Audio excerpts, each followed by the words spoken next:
Normal. Nada pode ser mais anormal do que a realidade normal. Até porque o contexto cotidiano da nossa vida mostra que a vida é imprevisível, as circunstâncias são sempre variáveis e quando nós lemos, por exemplo, a sabedoria da literatura bíblica, a gente vê que a última coisa que os protagonistas de Deus encontraram na vida foi alguma coisa ligada à normalidade. Por isso, o ensino da Bíblia é a gente estar pronto para enfrentar toda e qualquer situação. Porque diante do cenário externo, que é permanentemente anormal, a única coisa que segura as pontas é o nosso estado interior quando lá dentro a gente está normal.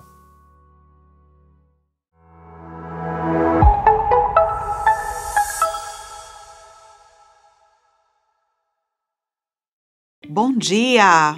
Sejam muito bem-vindos a mais uma celebração da IBNU. É um prazer ter você conosco. Convide seus amigos, seus familiares. Fica aí até o final. Tem muita coisa boa para vocês assistirem, para vocês participarem, louvarem com a gente. Venham!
תודה.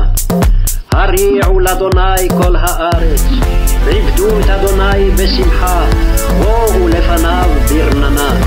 דעו כי אדוני הוא אלוהים, הוא עשנו ולא אנחנו, עמו וצאן מרעיתו.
Olá, nesse momento eu gostaria de agradecer pelos jovens ter ido no projeto UNA no dia 15. A gente conseguiu ter um bom evento com os adultos e com as crianças de lá. A gente conseguiu distribuir caixas de bombons e também cestas com sacolas com legumes e verduras para os pais das crianças. Então foi um ótimo evento e é o meu momento de agradecimento.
Agora vamos fazer o nosso momento de oração.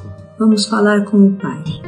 Pai amado, Pai de bondade, muito obrigado, Senhor, por tudo que o Senhor fez, faz e fará. Obrigado, Senhor, pela semana. Obrigado, Pai, por todas as benesses que o Senhor nos deu todos esses dias, Senhor, todos os clamores dos nossos grupos, todas as pessoas, Senhor, que de alguma forma se dirigiram a Ti, Senhor, pedindo o Seu sobrenatural, Pai amado. Pai, hoje é dia do Senhor e nós queremos Te agradecer, Senhor, por esse momento, Pai, de alegria, que nós só temos gratidão por Ti, Senhor.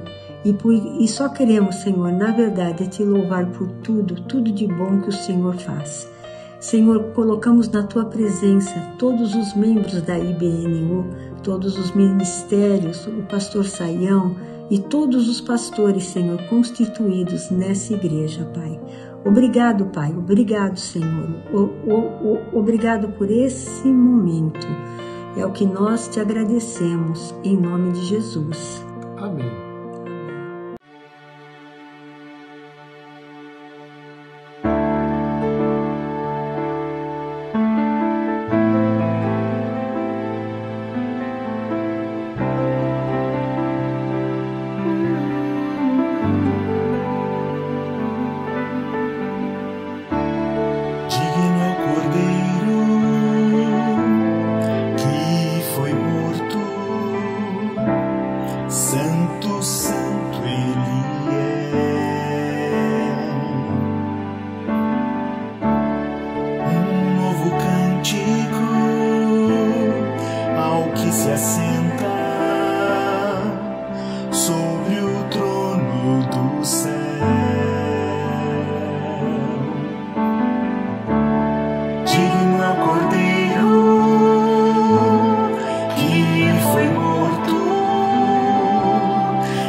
Eu canto louvores ao Rei dos Reis. És tudo para mim e eu Te adorarei.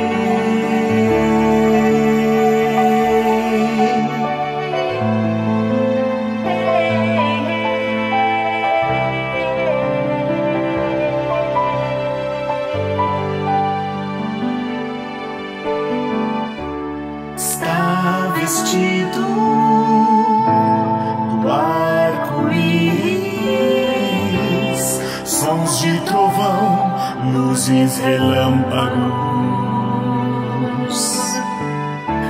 louvores, honra e glória, força e poder para sempre, ao único Rei eternamente. Santo, Santo, Santo, Deus Todo-Poderoso, que era e é e há de vir. Com a criação eu canto louvores ao Rei dos Reis. És tudo para mim e eu Te adorarei.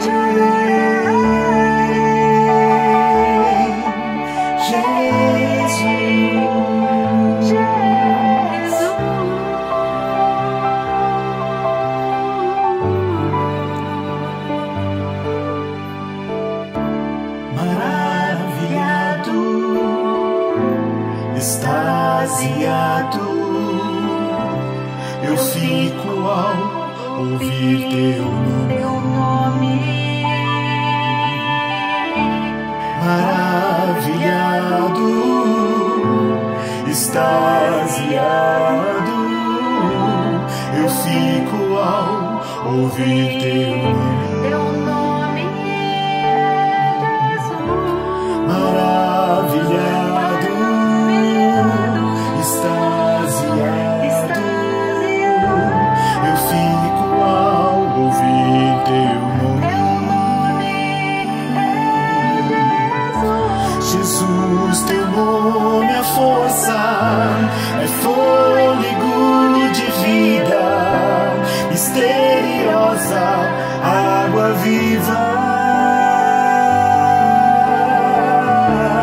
Santo, santo, santo, Deus Todo-Poderoso,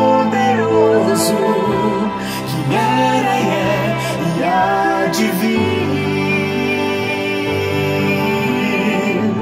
Com a criação eu canto louvores ao Rei dos Reis.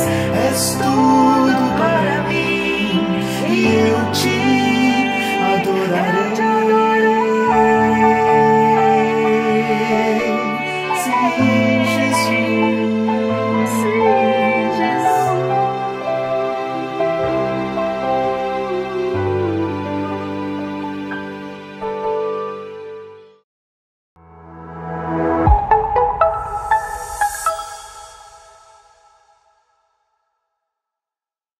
Olá a todos a mais uma celebração da IBNU. Você é muito bem-vindo, muito bem-vinda para esse momento que a gente tem de reflexão sobre a Palavra de Deus. E eu gostaria de começar tratando de algo que me parece ser um sentimento muito comum. Todos nós gostamos de experimentar coisas extraordinárias.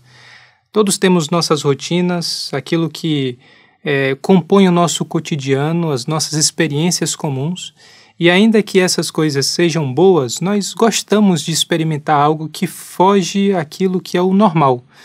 Aquilo que é extraordinário chama a nossa atenção. E até certo ponto eu acho que é natural nós desejarmos ter experiências como essa. É natural nós não nos conformarmos a fazer apenas sempre as mesmas coisas. Mas existe um prazer todo especial quando nós experimentamos aquilo que é extraordinário dentro das nossas rotinas mais comuns. Experimentarmos aquilo que é anormal e anormal para bom, algo que nos surpreende, fazendo sempre as mesmas coisas que nós fizemos, seguindo os caminhos que sempre seguimos, falando com as pessoas que sempre falamos, lidando com as realidades que nos parecem ser comum e, de repente, algo anormal acontece. Aquele texto que você sempre leu da Bíblia e que, de repente, fala uma coisa que você nunca tinha percebido. Nós lidarmos com as pessoas que parecem ser as mais comuns ou normais e, de repente, aquela pessoa é o meio pelo qual uma experiência toda especial, nova e completamente diferente lhe surpreende. E você percebe que aquilo é uma coisa muito mais valiosa do que a experiência cotidiana ou mais normal possível poderia lhe indicar inicialmente. E nós temos na Bíblia alguns exemplos de situações em que precisamente isso aconteceu.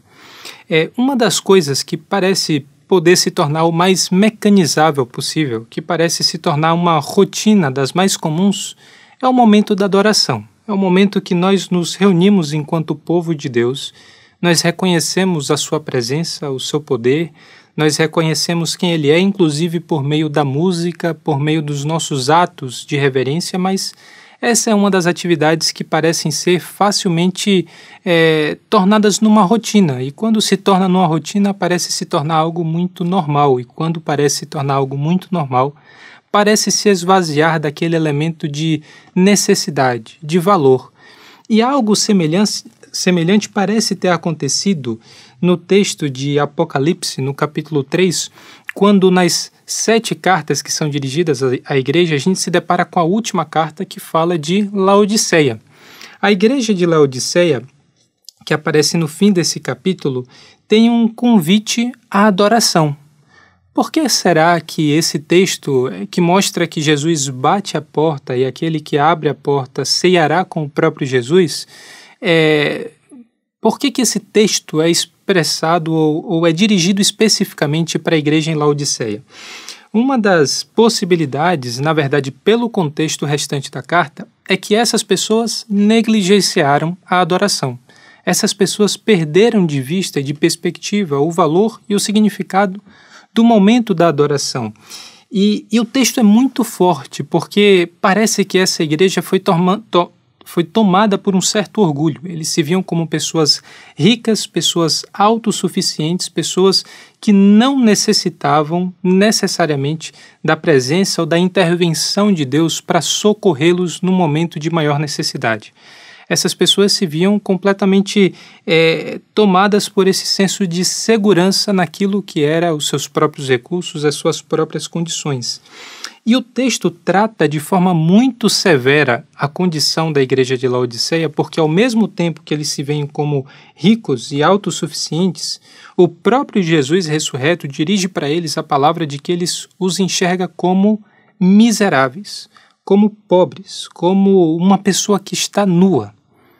Jesus dirige uma palavra muito dura para a igreja de Laodiceia e isso parece ter relação com a postura de adoração, ou melhor, de falta de adoração genuína e verdadeira por parte de uma igreja que não se percebe da forma que ela de fato é. E por isso Jesus apresenta uma das pregações assim mais sucintas da história da igreja, que é para que esse povo, ou para que essas pessoas da igreja de Laodiceia se arrependa. Ele está à porta e bate. Esse texto muito recorrente de Apocalipse 3:20, eis que estou à porta e bato, se alguém ouvir a minha voz e abrir a porta, entrarei e cearei com ele, e ele comigo, que é costumeiramente citado num contexto de evangelização, na verdade, em Apocalipse não parece ser um texto para aquele que não creu, ou para aquele que nunca ouviu a mensagem do Evangelho. Parece ser para uma igreja, uma comunidade, e essa comunidade que deve se arrepender em relação à sua postura de adoração, na sua relação com o próprio Deus. E a gente não sabe exatamente ou historicamente como a igreja de Laodiceia respondeu a essa carta.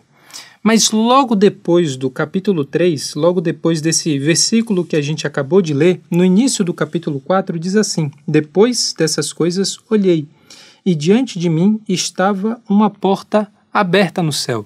Veja como o texto é muito cuidadoso e consciente em apresentar duas portas. Em um momento, Jesus se apresenta com um convite insistente, estou à porta e bato, e logo depois João vê a porta aberta. Talvez seja a igreja de Laodiceia, talvez seja todo o povo de Deus que é representado na visão que se segue nos capítulos 4 e 5 de Apocalipse, mas o que nós vemos é uma cena diretamente relacionada àquilo que Jesus acabou de apresentar para a igreja em Laodiceia. Aquilo que nós vemos é que se a igreja abrir a porta, ou se a igreja de fato abriu a porta, é isso que estava acontecendo. E aí nós entramos no capítulo 4 e 5.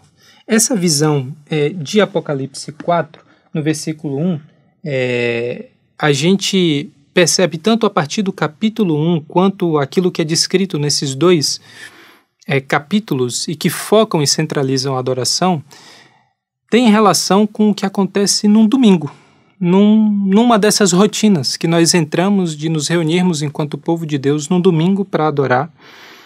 E isso acontece no dia do Senhor. O domingo, muito provavelmente, Apocalipse, essa expressão, dia do Senhor, é uma referência àquilo que era o dia em que muitos cristãos se reuniam para celebrar a Deus, e era costume do judeu fazer isso no sábado, mas boa parte do cristianismo admite que essa adoração deve ser feita no domingo. Isso não é um ponto de tensão, ainda muitas coisas acontecem no sábado, mas o domingo passa a ter uma representação toda especial, porque o dia do Senhor é o dia que Jesus ressuscitou. Nós celebramos a Páscoa há pouco tempo e nós podemos lembrar como o domingo ganha esse sentido e esse significado todo especial em que o povo se junta para lembrar da morte e da ressurreição de Jesus e do fato de que ele agora é um rei entronizado, uma imagem muito explorada, muito detalhada no texto de Apocalipse, desde o capítulo 1 até o fim em que Jesus aparece com essa nova Jerusalém, esse novo céu e essa nova terra. Por isso a gente percebe que toda a cena de Apocalipse 4 se passa num tempo e num momento em que as pessoas estão juntas para adoração. ele vê o povo de Deus reunido em adoração, ele vê as criaturas, os anjos, toda a criação em harmonia e reunida para um tempo de reconhecimento de quem Deus é. Nós, quando paramos para olhar com um pouco mais de atenção, tanto o capítulo 4 quanto o capítulo 5, nós percebemos a realidade da adoração de uma forma completa. Parece que o tempo passado, presente e futuro estão reunidos na mesma cena e nós passamos a contemplar aquilo que é, novamente, uma atitude singela, uma atitude aparentemente pequena em toda a sua glória. Nós vemos toda a criação reunida fazendo a mesma coisa e nós vemos toda a glória envolvida na adoração numa única cena. Às vezes a gente lê o texto de Apocalipse tentando decifrar os códigos, tentando saber simplesmente ao que esse símbolo se refere e desvendar o mistério se isso aconteceu ou não. E perdemos de perspectiva de que uma das grandes missões do texto de Apocalipse e da forma como ele foi escrito é justamente nos apresentar a realidade em toda a sua clareza, em toda a sua força, como geralmente nós não estamos vendo. O texto de Apocalipse ele tem essa preocupação de desvelar diante dos nossos olhos aquilo que sempre esteve acontecendo, mas que nem sempre nós percebemos, de experimentar o extraordinário dentro daquilo que é o tempo comum, dentro daquilo que são as ações rotineiras. Não é apenas porque nós fazemos muitas vezes a mesma coisa, que essa coisa é desprovida de um valor muito grande, de uma glória que nós não podemos mensurar e de uma revelação que tem um impacto e uma força que transforma a vida das pessoas. Por isso eu convido você para ler agora com esse contexto e essa perspectiva de que o texto de Apocalipse tem uma preocupação toda especial, o capítulo 5. O texto diz assim: Então vi na mão direita daquele que está sentado no trono um livro em forma de rolo, escrito de ambos os lados e selado com 7 selos. Vi um anjo poderoso proclamando em alta voz: Quem é digno de romper os selos e de abrir o livro? Mas não havia ninguém, nem no céu, nem na terra, nem debaixo da terra, que pudesse abrir o livro, ou sequer olhar para ele. Eu chorava muito, porque não se encontrou ninguém que fosse digno de abrir o livro e olhar para ele. Então um dos anciãos me disse: Não chore, eis que o leão da tribo de Judá, a raiz de Davi, venceu para abrir os livros e os seus 7 selos. Depois vi um cordeiro que parecia ter estado morto, em pé no centro do trono, cercado pelos 4 seres viventes e pelos anciãos. Ele tinha 7 chifres e 7 olhos, que são os 7 espíritos de Deus enviados a toda a terra. Ele se aproximou e recebeu o livro da mão direita daquele que estava sentado no trono. Ao recebê-lo, os 4 seres viventes e os 24 anciãos prostraram-se diante do cordeiro. Cada um deles tinha uma harpa e taças de ouro cheias de incenso, que são as orações dos santos. E eles cantavam um cântico novo. Tu és digno de receber o livro e de abrir os seus selos, pois foste morto e com teu sangue compraste para Deus gente de toda tribo, língua, povo e nação. Tu os constituíste reino e sacerdotes para o nosso Deus, e eles reinarão sobre a terra. Então olhei e vi a voz de muitos anjos, milhares de milhares e milhões de milhões. Eles rodeavam o trono, bem como os seres viventes e os anciãos, e cantavam em alta voz: Digno é o Cordeiro que foi morto de receber poder, riqueza, sabedoria, força, honra, glória e louvor. Depois ouvi todas as criaturas existentes no céu, na terra e debaixo da terra, e no mar, e tudo o que neles há, que diziam: Aquele que está sentado no trono e ao Cordeiro, sejam o louvor, a honra, a glória e o poder para todo sempre. Os 4 seres viventes disseram: Amém. E os anciãos prostraram-se e adoraram. A gente percebe logo no começo do capítulo 5 que, em meio a toda a glória que é descrita no capítulo 4 e que continua na mesma cena no capítulo 5, João vê um rolo e ele chora. Por que será que João chora ao ver um rolo na mão daquele que está sentado no trono? E fica muito claro pelo contexto que é o próprio Deus que está segurando esse rolo selado. É importante a gente lembrar que rolos são valorizados dentro daquilo que é o contexto de João no livro de Apocalipse. No tempo e no momento em que eles estão, não é fácil e, na verdade, não existia a Bíblia no formato que a gente tem hoje, facilmente acessível, com os 66 livros que estão ao nosso dispor. Na verdade, as pessoas tinham uma dificuldade, tinham, na verdade, uma necessidade de acessar as escrituras, mas um custo elevado e uma dificuldade para manter esses rolos muito maior do que a gente tem no contexto atual. Por isso, rolos são valorizados. Eles são feitos com muito cuidado, são guardados com muito zelo e existe todo um processo para se ler, acessar e interpretar o que está escrito nesses rolos. O que nós percebemos é que não só o rolo ele é valorizado, ele é um ponto de necessidade dessas pessoas quando iam nas sinagogas, guardavam e retiravam esses rolos e liam no momento de adoração, mas também nós percebemos que o rolo é um símbolo do tipo de Deus que esse povo adora. Um judeu do primeiro século, assim como um cristão no século XXI, acredita que o Deus que fez todas as coisas não é um Deus que se esconde completamente. Não é um Deus que permanece oculto para a sua criação. O Deus das Escrituras, o Deus a quem João faz referência e a quem João estava acostumado a falar, pensar, orar, adorar, é um Deus que se revela. E quando Deus fala, a sua palavra está registrada em um rolo. Por isso que o rolo é o símbolo da manifestação de Deus, da revelação do Criador.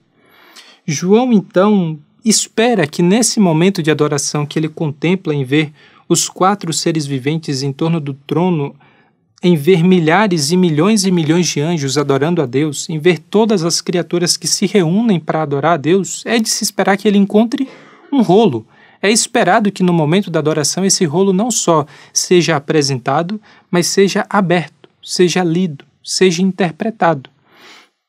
E é aí onde está o problema. O sentido é inacessível. O rolo está selado. João percebe que está diante de algo muito especial, mas que ele não pode ouvir o que as palavras que estão escritas ali têm a dizer. Ele não pode interpretar a revelação que Deus fez e que colocou nesse rolo. O rolo está selado.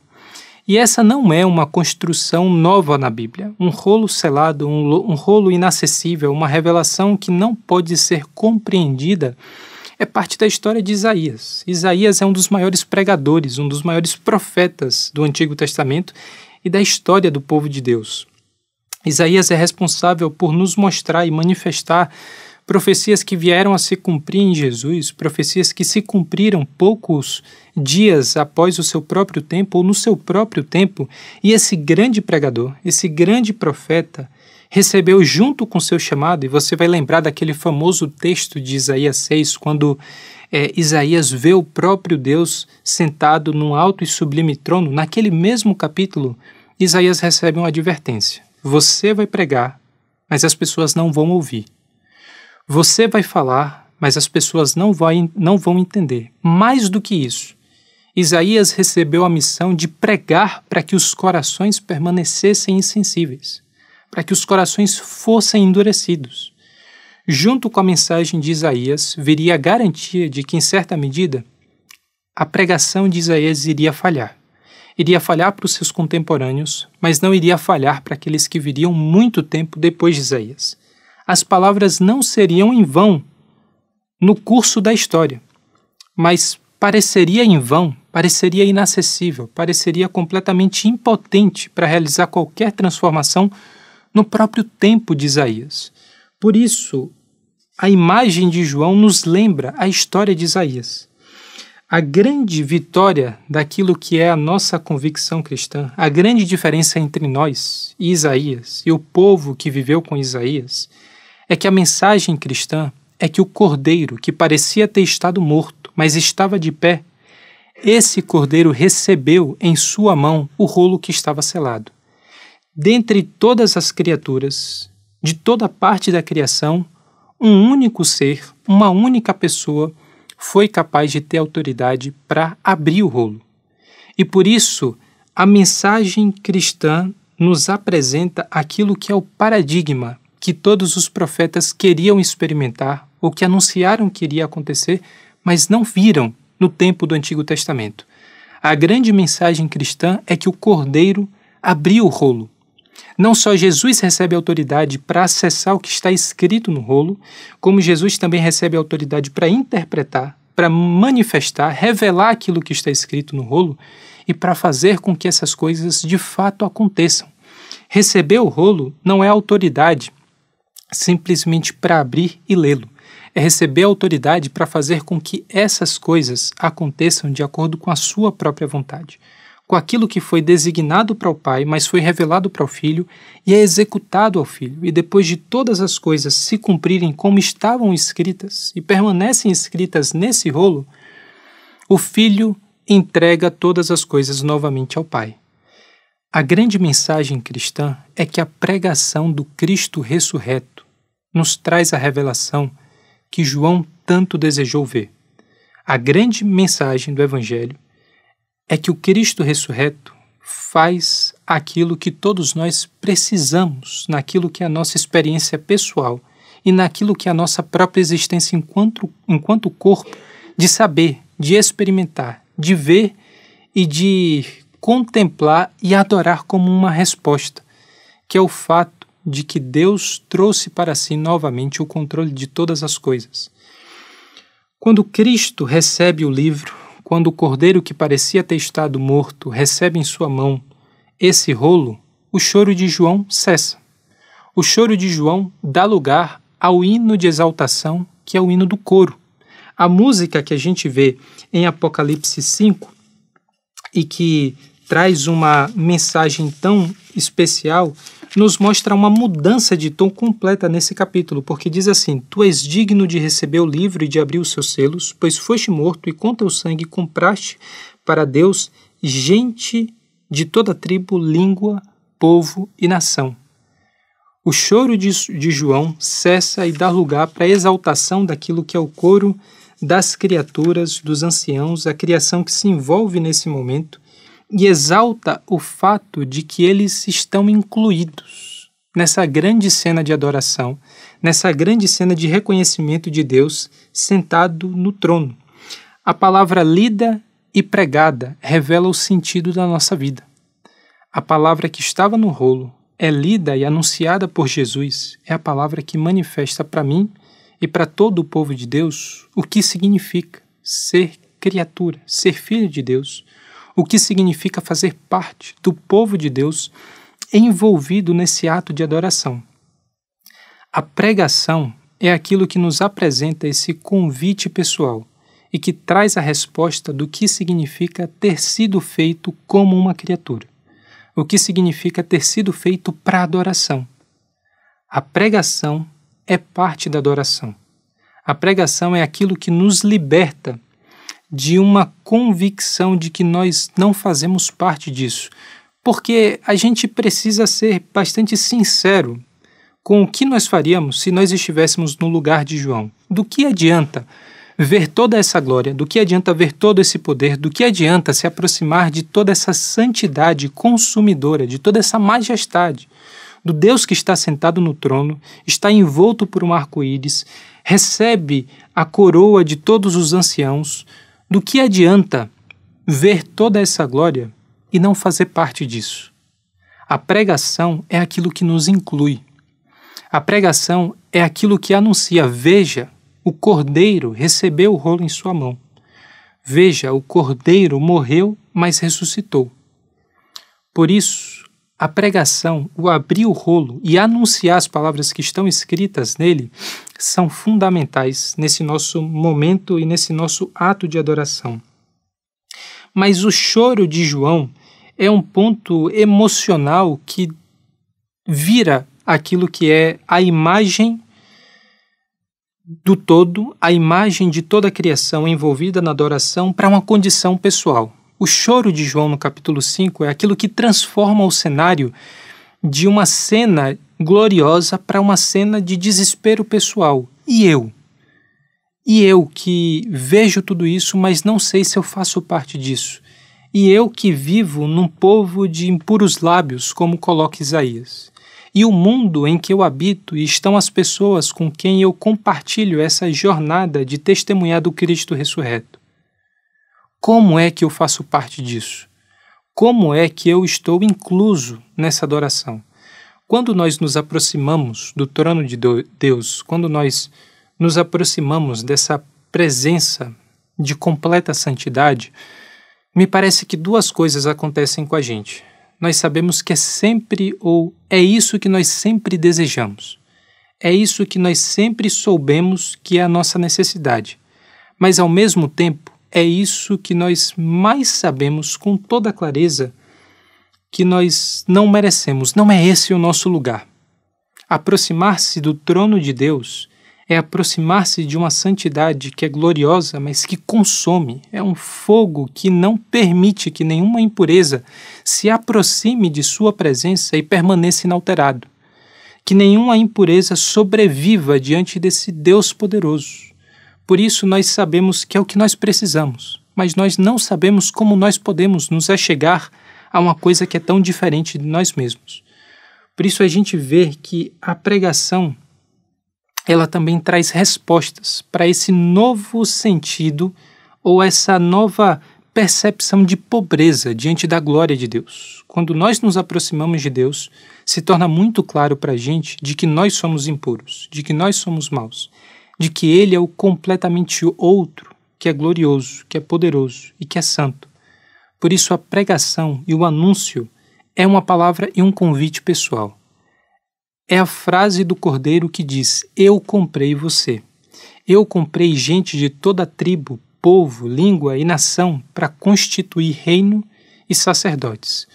Nós somos chamados a fazer parte disso não porque merecemos, mas porque Cristo nos tornou reino e sacerdotes, nos chama pessoalmente e nos inclui dentro daquilo que é esse grande ato da adoração que envolve toda a criação. Quando nós ouvimos esse convite pessoal da adoração, quando nós nos vemos incluídos nesse grande ato que a criação rende de reverência e louvor a Deus, nós percebemos que nós somos mudados. A adoração muda a gente.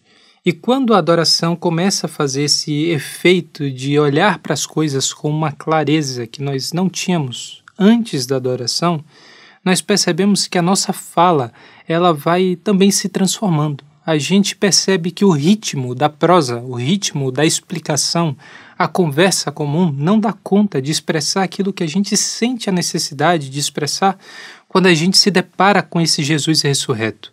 A gente percebe que a fala comum é incapaz de manifestar tudo aquilo que o nosso coração, que o nosso corpo deseja expressar. E por isso a fala se transforma em música. A adoração necessariamente segue o caminho da música. A gente percebe, dentre outras coisas, que a música é a fala expandida. A música é a fala intensificada. Por isso que a Bíblia está cheia de músicas. Não é aleatório que a gente percebe em vários livros da Bíblia, que a gente percebe no próprio livro de Apocalipse, uma grande quantidade de músicas. E a música muitas vezes está envolvida nesse momento de êxtase, de grande alegria, de gratidão a Deus por um livramento.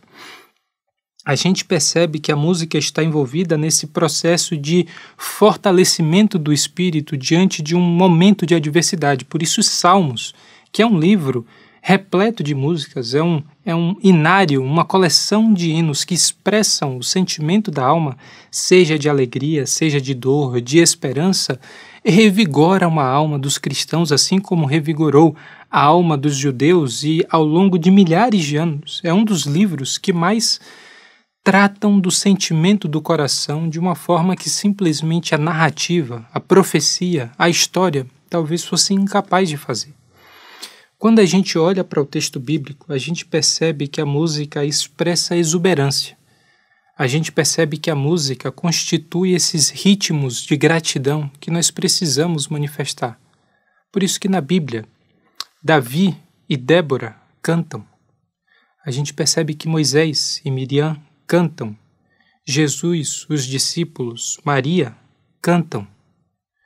A gente percebe que a música é composta de pessoas que cantam, não simplesmente falam. não simplesmente narram.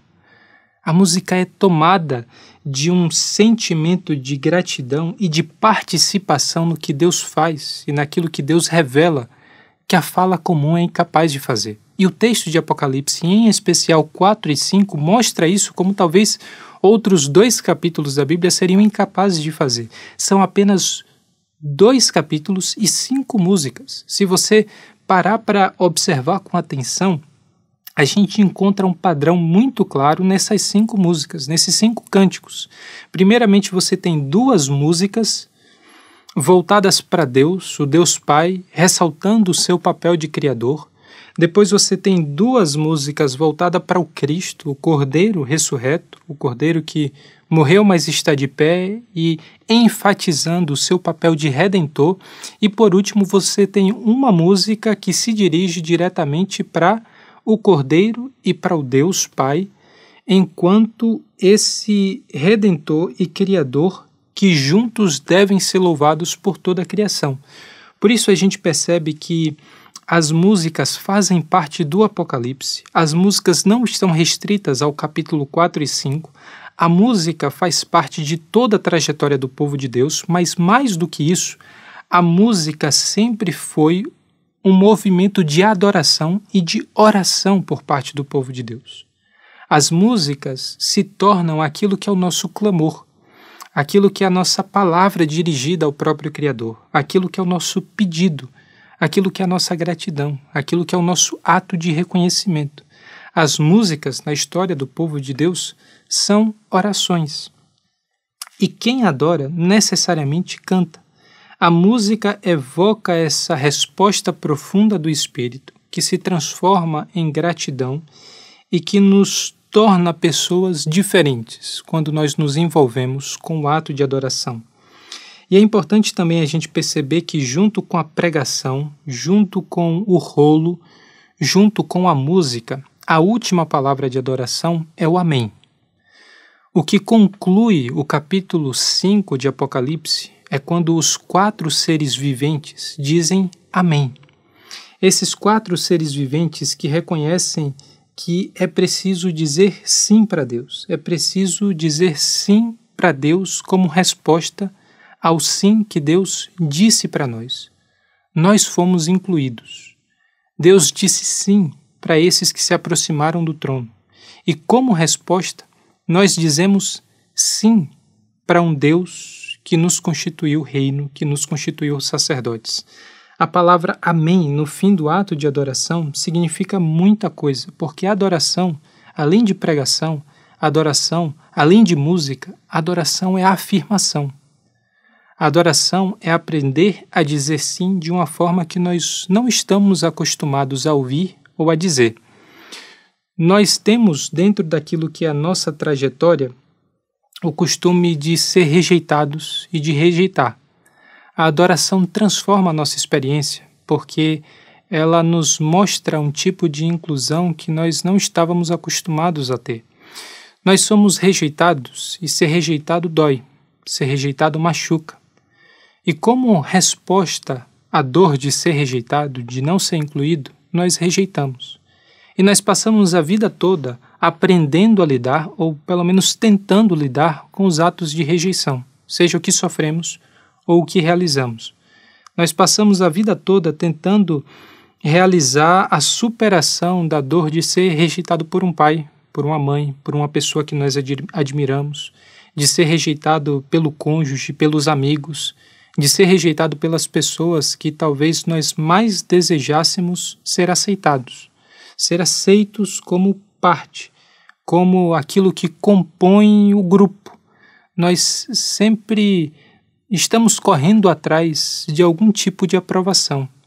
E nós sempre estamos experimentando o gosto amargo de não ser aquilo que nós esperávamos ou de não ser aceitos pelas pessoas que nós esperávamos ser. E quando nós nos aproximamos do trono de Deus, quando nós ouvimos esse sim da parte de Deus, quando nós temos a convicção de que fomos inseridos, a coisa muda completamente. A gente percebe que é o trono que está no centro. a gente percebe que é o Deus sentado nesse trono de poder, nesse trono que comanda a história e que centraliza em torno de si tudo aquilo que é importante, todas as pessoas que foram criadas, todas as outras criaturas, e que nós fomos incluídos nesse ato de proximidade, nesse ato de adoração, a coisa muda completamente, porque no centro está o trono, não o ego. Nós percebemos que as pessoas não devem estar em torno da nossa própria vontade. As pessoas não devem estar em acordo de que nós somos importantes. Nós não precisamos mais que as pessoas concordem de que nós temos o valor que nós queremos passar que temos.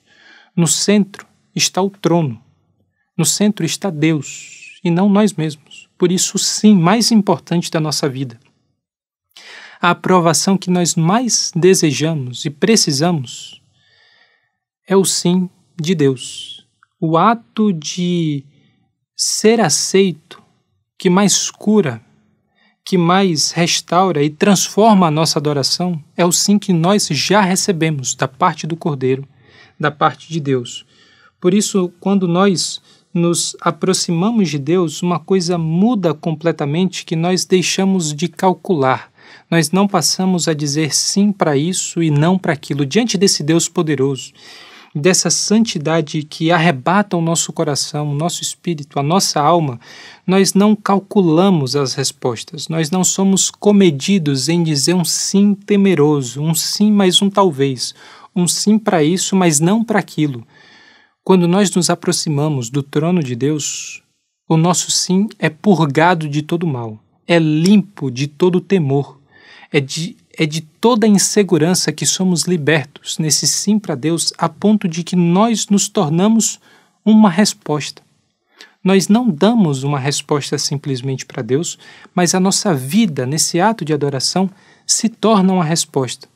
Por isso que na adoração nós percebemos que aquilo que muda em nossa vida deixa de ser uma coisa que está preocupada com o próprio ego como centro da realidade e passa a reconhecer a Deus como centro da realidade que diz sim para o seu povo que foi redimido e que foi restaurado.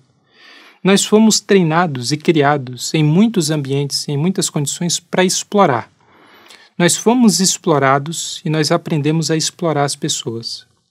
Nós nos aproximamos das pessoas querendo saber o que nós podemos tirar delas. O que a outra pessoa tem a nos dar?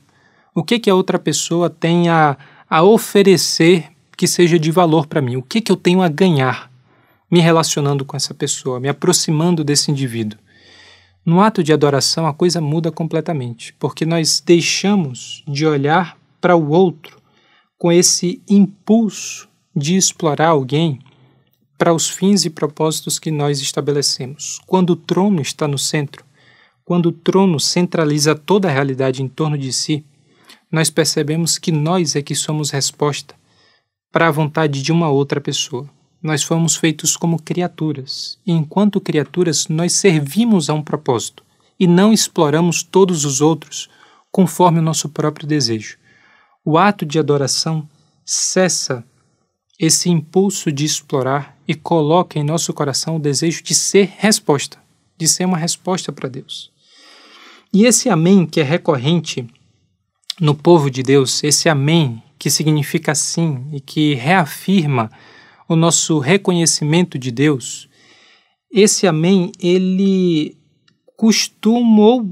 costuma ser repetido pela igreja e foi repetido em muitos momentos da história da igreja, mas passou por tentativas de transição na forma como nós expressamos essa afirmação. O povo de Deus sempre usou o amém, mas logo no começo da história da igreja, os cristãos gentios que não estavam acostumados a falar ou incluir o hebraico como parte da sua língua, como parte da sua expressão de adoração, tentaram traduzir o amém. E o amém passou a ser usado, o amém é uma palavra hebraica, e passou a ser substituído por aluthenos, que é uma palavra grega que significa isso que não é falso. E qual é o problema? É que essa palavra não tem a força afirmativa do amém.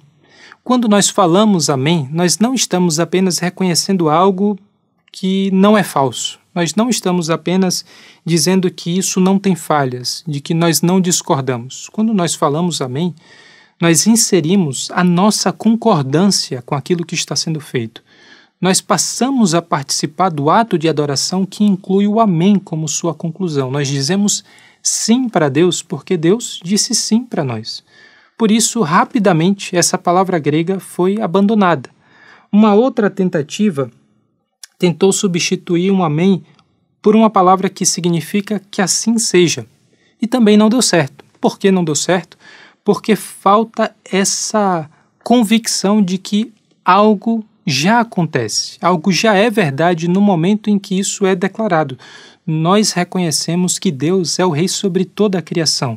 Nós não estamos manifestando o desejo que Ele se torne. Nós não estamos manifestando uma convicção de que chegará o tempo em que Deus de fato irá governar sobre a criação. Quando nós dizemos amém nesse cântico para o Cordeiro, para o Deus Criador, quando nós nos juntamos ao restante da criação e reconhecemos que Ele recebeu poder para governar sobre todas as coisas, nós estamos declarando a convicção de que isso já é verdade no tempo presente.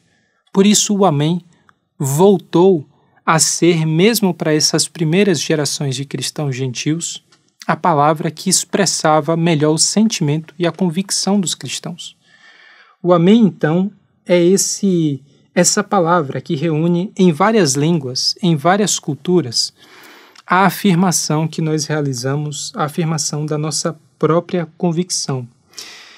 E quando nós olhamos para a forma como João articula toda essa imagem, nós percebemos que João está nos ensinando, está ensaiando junto conosco aquilo que nós faremos não só no tempo presente, no tempo que ainda temos nessa vida, mas que faremos por toda a eternidade.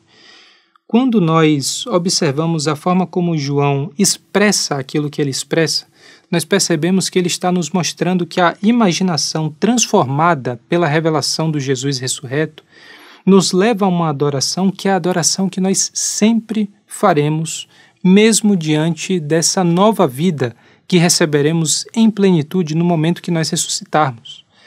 A adoração é uma dessas coisas que fazemos no tempo presente e que faremos por toda a eternidade.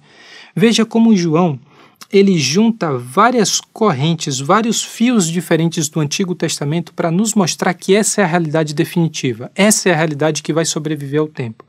Por exemplo, no capítulo 5, quando nós olhamos para o anúncio que o ancião faz a João quando ele chora e se desespera pelo fato de que o rolo está selado, ele diz o seguinte: não chore, eis que o leão da tribo de Judá, a raiz de Davi, venceu para abrir o livro e os seus 7 selos.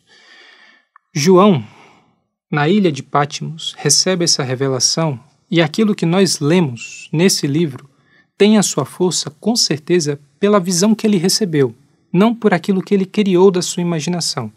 A força do livro de Apocalipse está no fato de que Deus revelou para João algo que era secreto ou algo que não era acessível sem essa manifestação especial da parte de Deus. Mas, quando nós experimentamos um evento e nós relatamos aquilo que aconteceu, nós podemos fazer isso de muitas formas diferentes. Você já deve ter experimentado isso. Você já deve ter passado por algo que você narra de uma forma, mas o seu esposo, a sua esposa, narra de uma forma completamente diferente. Você já deve ter passado por essa experiência que você relata de uma maneira, mas o amigo que estava junto com você fala de uma forma completamente diferente. Com certeza a grandeza da visão está na visão, mas a forma como João relata isso nos mostra que João, de certa forma, é um gênio da literatura. João articula isso com uma criatividade, com um zelo e um senso de beleza, de complexidade em todos os padrões que ele vai construindo ao longo do livro, que uma pessoa que não fosse inspirada por uma capacidade sobrenatural da parte de Deus talvez não tivesse condições de fazer.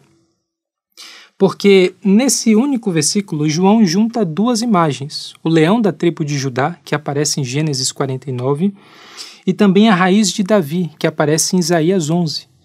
são dois textos diferentes. Um fala sobre a descendência de Judá e fala sobre esse leão novo que governa, que tem força e de quem o governo não se distanciará, de quem o domínio não se separará. Em outra imagem, a gente tem essa raiz de Davi, a quem é dado o Espírito de Deus para que tenha conhecimento, para que tenha sabedoria, para que tenha condições de interpretar e de revelar aquilo que é a vontade de Deus. E é justamente isso que o próprio Jesus afirma sobre si mesmo em Lucas 4, quando, não de forma coincidente, ele abre o rolo de Isaías. Quando ele entra na sinagoga, ele pede o rolo e ele lê aquilo que era a porção que deveria ser lida naquele sábado, naquele Shabat. Ele fala sobre o Espírito de Deus que lhe foi dado para anunciar libertação ao oprimido, anunciar libertação ao preso, a cura ao cego, anunciar boas novas aos pobres. Ele fecha o rolo, ele devolve o rolo e ele afirma: essas coisas se cumpriram hoje. Ele afirma que ele é esse Espírito, ou recebeu da parte de Deus o seu próprio Espírito para que ele abrisse o rolo e ele interpretasse as Escrituras e ele manifestasse o cumprimento da profecia. Jesus estabelece o padrão. Ele pega o rolo, ele é o único que tem autoridade para abrir o rolo e para dizer: isso se cumpre em mim. Por isso que o Apocalipse é o clímax da profecia. O Apocalipse virtualmente cita todos os livros do Antigo Testamento. O Apocalipse costura, não só nesse versículo, mas em diversas passagens, todos esses ramos que foram sendo tecidos, todos esses fios que foram sendo construídos na história da salvação, e reúne tudo isso em uma única imagem. João consegue citar praticamente todos os livros daquilo que era a Bíblia do seu tempo, a Bíblia hebraica, e fazer disso uma imagem coerente, porque ele vê a realidade de uma forma completamente diferente e completamente coerente em torno da pessoa de Jesus. Aquilo que é o leão da tribo de Judá, aquilo que é a raiz de Davi, que recebeu o Espírito de Deus com um espírito de conhecimento, de poder, de entendimento, de revelação, tudo isso encontra o seu cumprimento na pessoa de Jesus.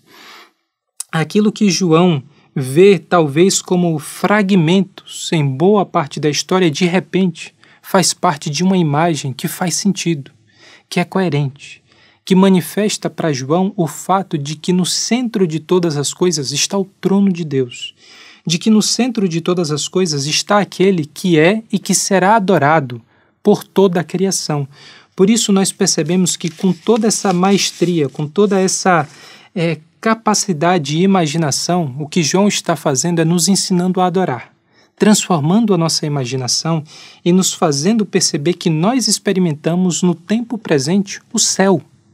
A porta que se abriu e para a qual João foi levado é a porta que dá acesso ao espaço de habitação de Deus. E o que João vê quando ele entra nesse espaço da habitação de Deus? João vê o povo adorando e ele percebe que aquilo que ele fazia com essas pequenas igrejas da Ásia Menor, essas pequenas igrejas que dominicalmente se reuniam para cantar louvores, para abrir o rolo, para interpretar as Escrituras e reconhecer que Deus é o centro da realidade, essas pessoas que eram muito poucas em relação à grandeza do império, em relação à grandeza do culto ao imperador, essas pessoas estavam fazendo algo que tinha correspondência no céu. Aquilo que eles faziam, talvez em alguns momentos com sentimento de timidez, com sentimento de insegurança, aquilo que elas faziam no tempo e no espaço presente, restritos pela sua condição, tinham correspondente no céu. A adoração não é nada rotineira, por assim dizer. A adoração não é nada comum. Adorar a Deus nunca é uma coisa pequena, porque aquilo que eles fazem, aquilo que nós fazemos no tempo presente, nas condições em que nós estamos, está agora mesmo acontecendo no céu, no espaço de habitação de Deus. Por isso que o cântico é irreprimível, por isso que o cântico não pode ser contido, por isso que a Babilônia não irá prevalecer.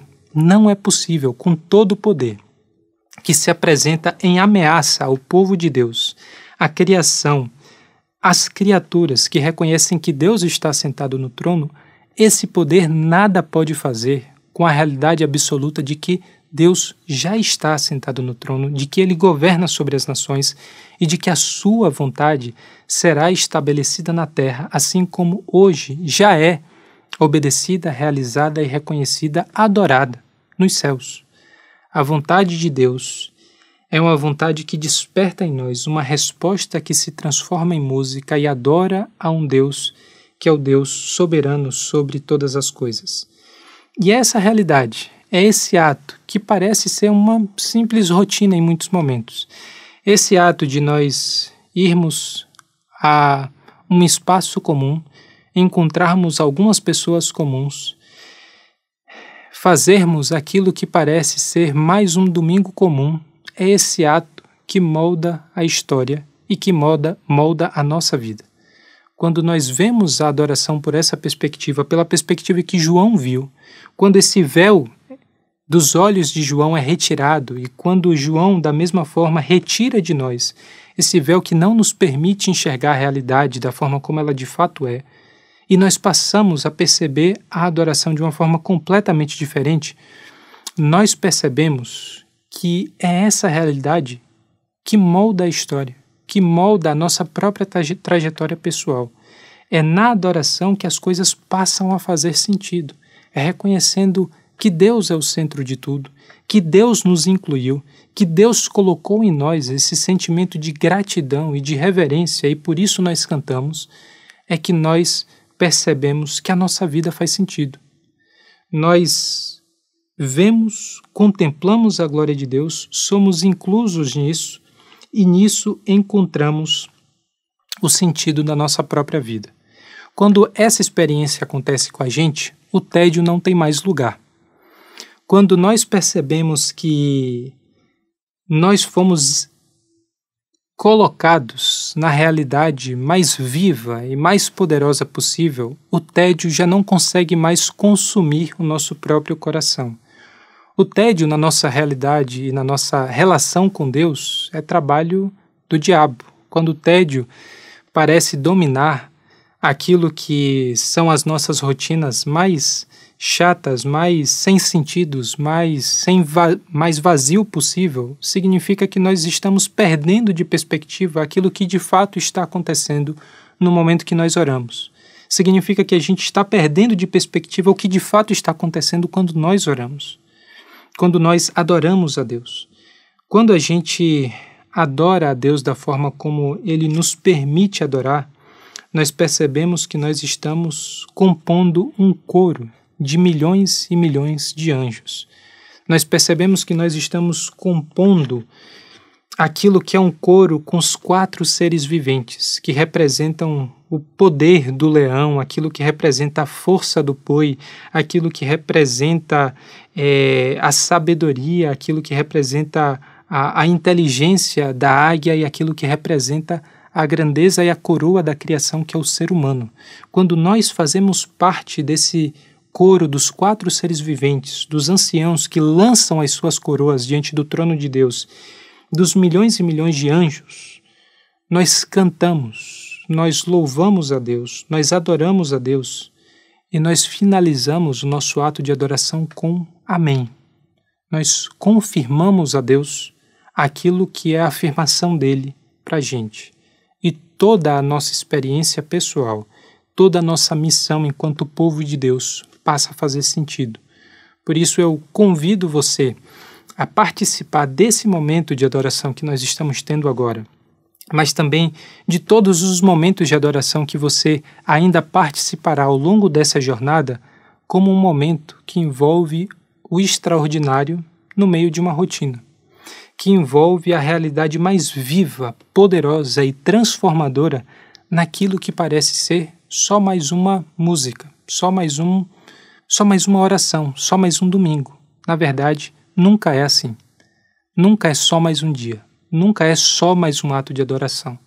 Nós somos convocados a participar do ato que determinará a nossa trajetória e a nossa relação com Deus eternamente, de se aproximar do trono e dizer sim para esse Deus, cantar louvores ao Criador de todas as coisas. Por isso eu agradeço a Deus de poder fazer parte disso junto com você e convoco você a orar e agradecer a Deus porque nós fomos constituídos como parte desse reino. Senhor nosso Deus e Pai, nós agradecemos ao Senhor porque o Senhor nos resgata do tédio, o Senhor nos resgata da decepção de parecer que fazemos as mesmas coisas sempre sem significado. Obrigado porque o Senhor nos aproximou do Teu trono, o Senhor nos colocou diante de um povo que adora e essa adoração tomou conta do nosso coração. Nós pedimos que o Senhor nos liberte dos nossos temores, da nossa covardia em dizer um sim parcial, que o Senhor nos coloque no coração um desejo e a condição de sermos uma resposta ao grande ato de redenção e transformação que o Senhor construiu no meio do teu povo, conquistando gente de toda língua, de toda tribo, de toda nação. Por isso nós agradecemos ao Senhor e pedimos que coloque diante dos nossos olhos, sem nenhum véu, sem nenhuma separação, sem nenhuma obstrução, aquilo que o Senhor colocou tão claramente diante de João, de que nós fazemos parte desse povo e que nós nos aproximamos do Senhor sem nenhum temor para adorar e reconhecer que o Senhor é o centro de todas as coisas. Em nome de Jesus. Amém.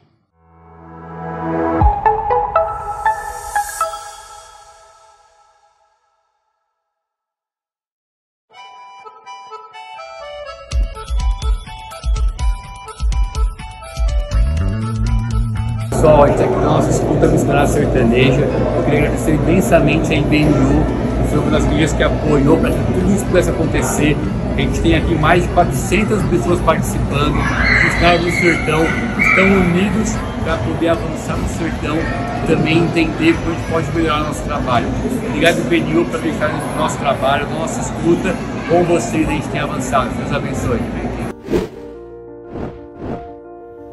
Muita gente sempre me pergunta, eu queria ir lá no templo, né, da IBNU, e aí a gente ficava naquela situação de dizer, olha, a IBNU não tem templo.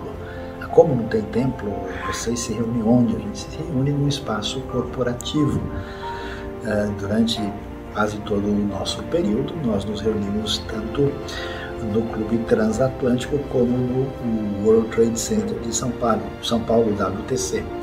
E então acabamos sendo aquela igreja do tabernáculo, né? A gente monta, desmonta e usamos esse espaço para os nossos encontros e celebrações aos domingos, e grande parte do que a gente faz acontece fora dessas paredes, mas com um crescimento, com uma amplitude de pessoas, tanto no contexto de São Paulo como nos outros lugares, nós desenvolvemos o desejo no coração, com a ajuda e a graça de Deus, de ter o que a gente chama de nosso lugar. Vai ser um espaço que já temos um valor guardado com esse objetivo, estamos levantando recursos para ter um espaço que possa ser usado durante a semana para muitos ministérios diversificados e muita ação efetiva em favor da comunidade em diversas áreas, com a ideia de ser sal da terra e luz do mundo, e ao mesmo tempo um espaço onde teremos as nossas celebrações dominicais e nossas reuniões com o objetivo de crescimento bíblico e de aprofundamento no serviço do Reino.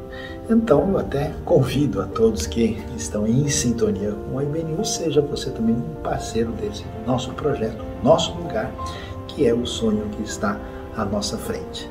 Deus abençoe a IBNU, essa comunidade saudável para um mundo melhor. Nós louvamos a Deus pelo cuidado, pelo amor e pela provisão que Ele tem nos dado o tempo inteiro. E, mais uma vez, pela oportunidade também de participar dos projetos, dessa grande missão de alcançar o mundo através das pessoas que estão dispostas a ir, dispostas a ofertar, dispostas a orar por esses projetos. Então, nesse momento, eu gostaria de chamar você e desafiar você a participar de tudo isso que Deus está fazendo. Nesse momento, nós temos, claro, os projetos aqui em São Paulo, no Brasil, no interior do sertão, por exemplo.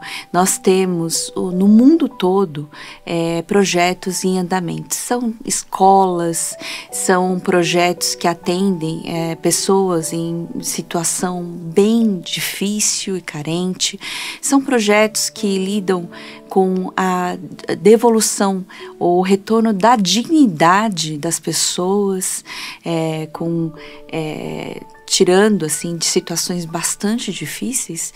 E também nós temos o desafio hoje de ter o nosso lugar que é para continuar, na verdade, esses projetos durante a semana. Então, não só restrito ao domingo, mas vamos poder ter a oportunidade de servir a comunidade e de participar, de trazer esses projetos para dentro da nossa comunidade, da nossa convivência ali.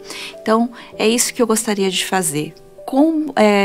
Convidar você, chamar você a participar de tudo isso. Vem com a gente, adorar a Deus nesse momento através das ofertas, dos dízimos, de tudo, e orar buscando, Senhor, a Deus sabedoria de como lidar e de como ser generoso onde realmente precisa. Vamos orar juntos? Senhor Deus, nós louvamos, nós agradecemos, Senhor Deus, por todo o cuidado, por tudo que o Senhor tem feito. Senhor Deus, como é bom servir a Ti e ver, Senhor Deus, como as pessoas têm sido transformadas, como tem gente sendo restaurada, curada, tem gente realmente retornando a dignidade, Senhor Deus, que o Senhor criou. Senhor Deus, nós queremos continuar a pregar o Evangelho, a levar, Senhor Deus, as boas novas, essa transformação de vida, Senhor Deus, através de todos os projetos e tudo que a gente tem. E agora, nesse novo lugar, nós pedimos, Senhor, que o Senhor coloque a mão e o Senhor nos dê sabedoria, discernimento para ofertar onde precisa, onde necessita, que o Senhor coloque no nosso coração. Guia cada um de nós, Pai. Nós agradecemos porque é um momento de entrega. Nós entregamos tudo a Ti, para que o Senhor faça isso conforme a Tua vontade. Agradecemos em nome de Jesus. Amém.